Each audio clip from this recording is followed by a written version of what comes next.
Now, okay, come to the final section of the outdoor displays, the helicopters. Yeah, helicopters. So this is a H13 Silks, I think. Su. Yeah, honestly, I'm not really familiar with this because I've seen it around, but I've never really seen it. So basically, it's one of the world's first helicopters, actually, probably is ever used in military applications. People like to know the Vietnam War as a war with a lot of helicopters? Yeah, right. But actually, helicopters were first used, at least widespread, in the military application in the Korean War. Now, helicopters weren't used in the same way in the Vietnam War. Vietnam War, they had gunships, they were carrying troops all over the place. No, in the Korean War, they were mainly used for aerial reconnaissance and light troop duties. What this means is air ambulance, when someone gets casualty, they can evacuate them by helicopter. This is a lot better than, say, driving a jeep. And Korea's geographical situation, with it being surrounded by mountains, sometimes jeeps and trucks as ambulances, not really the best deal. Helicopters can get in and out of mountains fast, and that's a huge deal. You can bypass all the mountainous roads and all that, so it's a huge plus, and that's why a lot of lives were actually saved by helicopters. And now we move on towards, what looks like a gigantic truck, a flying truck. Apparently it is the Chickasaw. Okay, it's the H-19B Chickasaw. So this is also one of the first generation helicopters, probably used from the Korean to the Vietnamese War, okay, ROKAF introduced them in the late 1950s, and it was primarily used in search and rescue and cargo.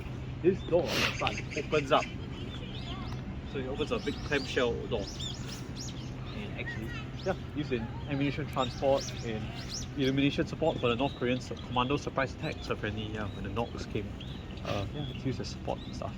So, and also search and rescue. It's a helicopter. Any helicopter can be used for search and rescue. But yeah, it's also known. Also, its engine is actually this big round exhaust area on the front. It's quite unique. Now the helicopter has it behind, and most helicopters actually have the engine behind, so it actually has it in front. So it's almost like a school bus. And then you have the opening hatch here, I think, to access the engine. Yeah. Okay, now the more modern helicopters. These are all 1950s stuff. Now this is called. Sorry, we're still stuck in the old time. This is also, I think, a Korean era helicopter. Basically, anything that looks really old. Looks old. Now this is. It does identify. Helicopter, I think it's used in the Korean War. Yeah. Called upon repeatedly to rescue UN pilots shot down. So you can imagine, literally rescuing people deep in the mountains. You're never gonna get trucked there. If some plane crashes and you rescue the pilot, how else than a helicopter, honestly? It's still used in modern day. How else but a helicopter sometimes? Okay, so basically for pilots get shot down, little helicopters like this will be their lifeline because it's the only way of getting out. And there were questions raised by Nicholette about the legality of shooting down or killing. Okay, so basically I said how when a pilot ejects from their craft, right, then technically they're considered like you're not allowed to shoot them. And then what's your response to that? My response is that you're not allowed to shoot them during the parachuting stage, also while they're dropping down, but the second their boots touch the ground and you're running around, free game. And then after that, so it's like they are so-called not allowed to be shot at while they're falling, but then once they're rescued, they're free game again. Correct. The reason for this is the second you hit the ground, you're combatant again. But when you're falling, you're basically like a sack of potatoes. You're basically useless. The irony of rules of war. You're able to take cover, you're able to write down stuff, you're able to use your weapon. And pilots do have pistols, or at least a knife, so technically they're armed, so they're not even an unarmed combatant, they're still armed. Now, the reason why pilots don't tend to get shot and always tend to be captured is because pilots have a lot more value alive than dead. What I mean by this is that pilots are smart.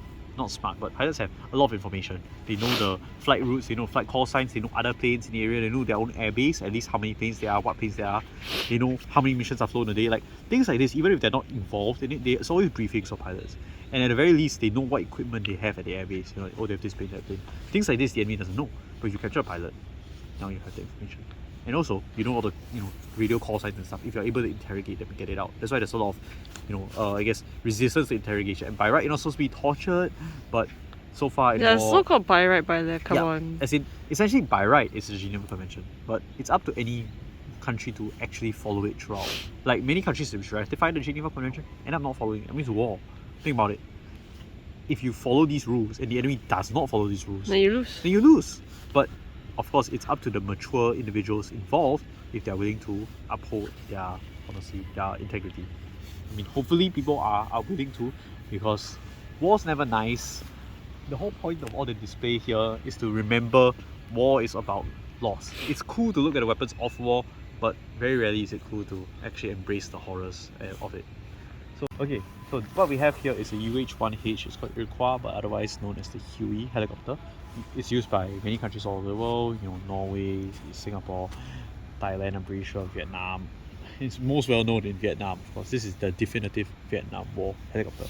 Now, this is a troop It's transport. the Captain America helicopter. No, it's not the Captain America helicopter. I think it's a Fennec.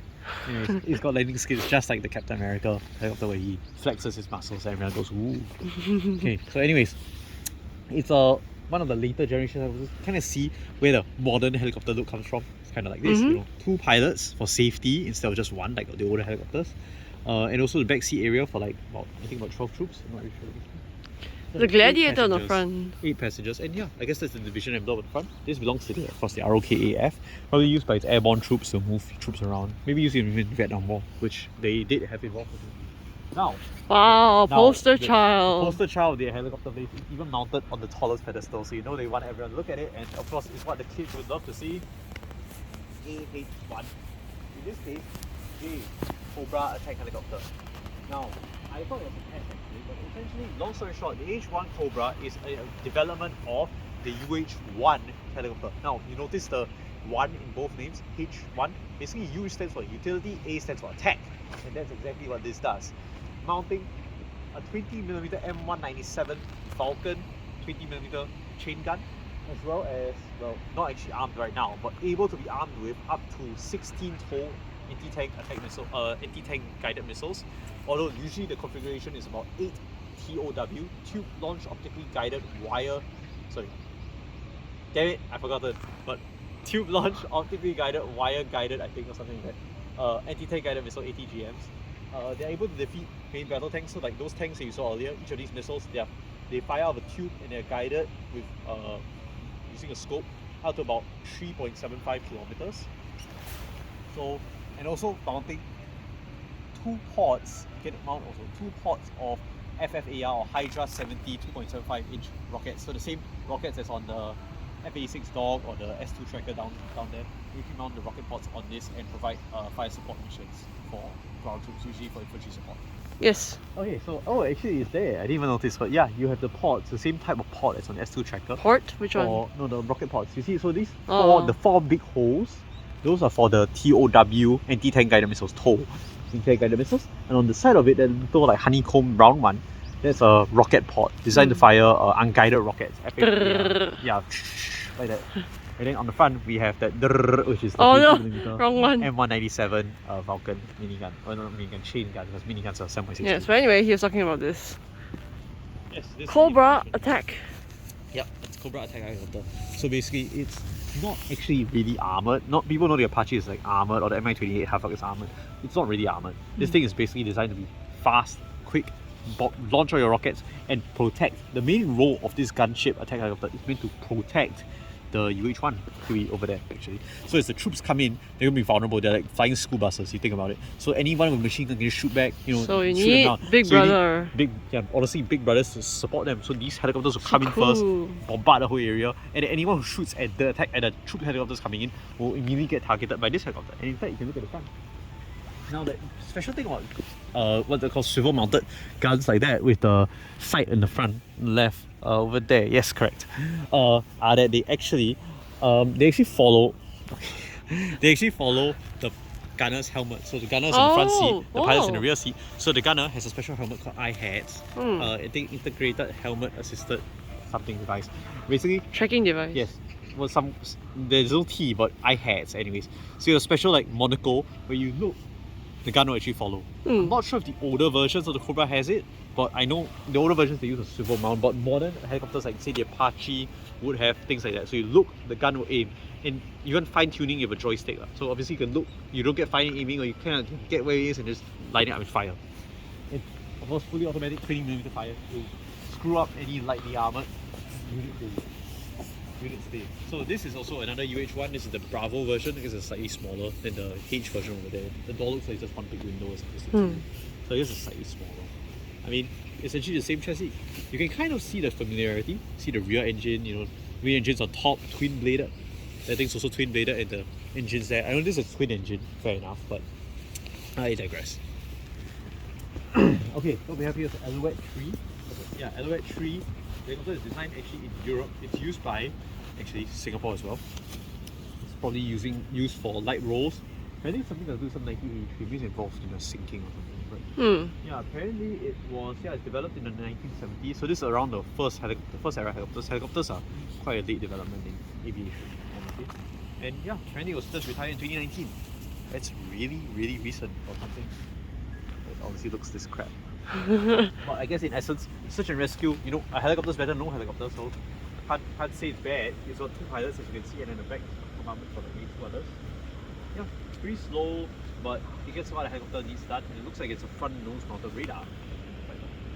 And it is used to search and attack enemy battleships and submarines.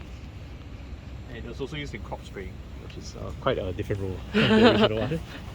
And okay, what we have here is an OH6 or what's called an MD500. We don't have this 500.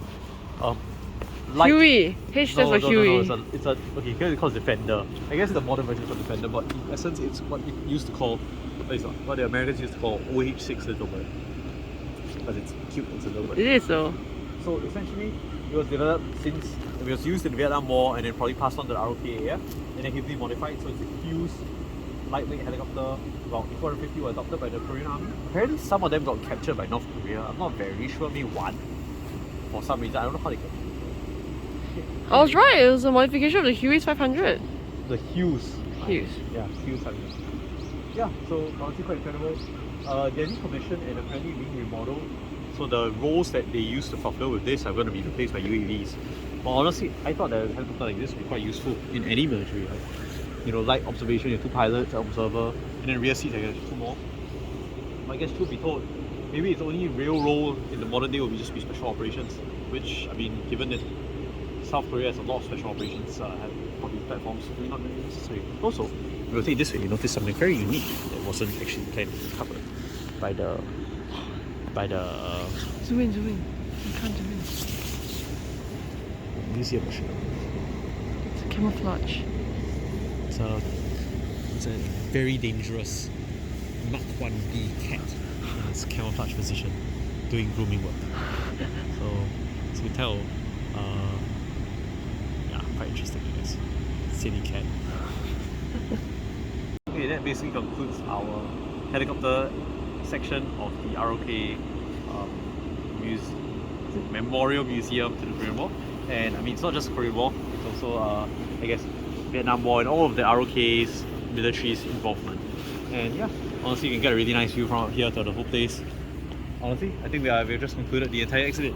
You just look at how huge the B-52's tail is. Yeah, exactly. Gigantic. Damn. It's giant. Yeah. From up here you can see everything. It's quite incredible. And I mean, nice to see that they are keeping everything in check and honestly not in terrible condition. Pretty well done. And I honestly really enjoyed this experience. And thanks to my lovely girlfriend for recording it all. Okay, see you later. We're in the museum now.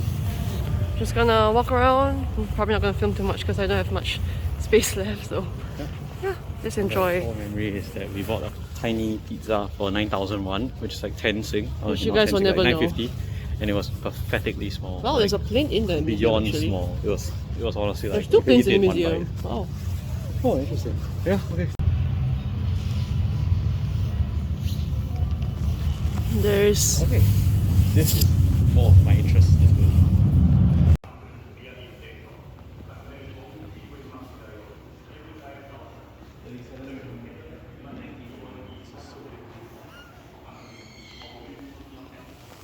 Quick showcase of the weapons used in the Korean War.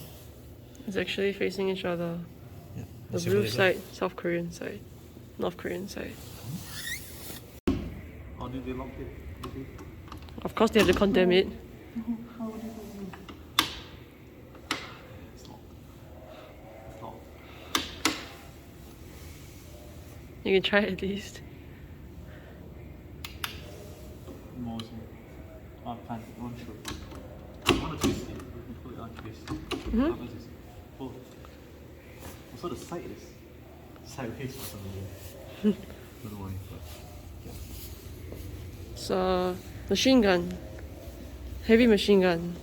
Yeah, you can see a mounted machine gun. You can consider it as heavy because it's definitely not Right. a one-man carryable.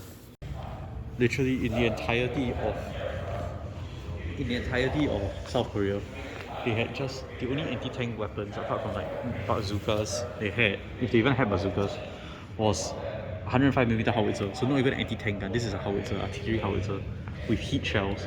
And I think they only had like 18. So they had 6 guns. Each when the tanks were encountered by US forces, the guns fired 3 shots each, I think. And on the last barrage of 6 rounds, 1 round hit a tank and actually disabled it. Oh. But before then, obviously everything was wasted. Aye. So howitzer is not anti-tank gun, what can you expect? I guess they're authentic. It's very clean in 1980. Yep, this M3, I think M300. M16. Where's the M16? Where's the 50 cal? No idea. Yeah, the M16. So basically, what they show on the other side, the normal bazooka, the M9A1, had issues dealing with the T-34 tanks. The tanks were too armored for the bazooka to penetrate, honestly.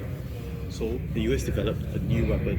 Instead of 66mm, this is 90mm, super bazooka. So a lot stronger, punch right through the T-34, no problem. And also the M20 75mm recoilless rifle. Yeah. So these are new anti-tank weapons that were brought in to help try and stop the T-34s because they realized that the old weapons that they gave were not good enough.